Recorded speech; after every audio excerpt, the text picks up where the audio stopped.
নওগাঁর বদলগাছি উপজেলার ঝাড়গুড়িয়া গ্রামে একটি মুদি দোকানের পাশ থেকে 5টি পেট্রোল বোমা উদ্ধার করেছে আইনশৃঙ্খলা বাহিনী।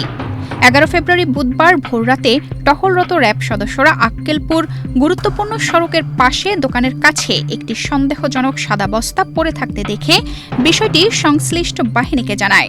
পরে সেনাবাহিনী ও পুলিশের উপস্থিতিতে তল্লাশি চালিয়ে কাচের বোতলে তৈরি বোমাগুলো উদ্ধার করা হয়।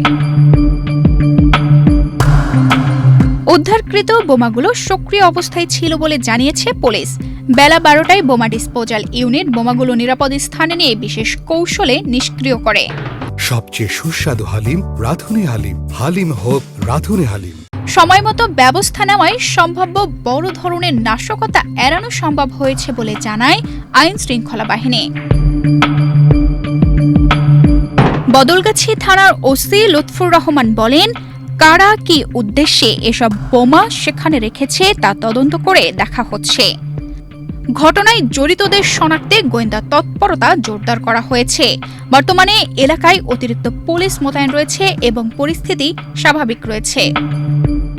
তানজিদা রহমান ইনায়া, বাংলাদেশ প্রতিদিন।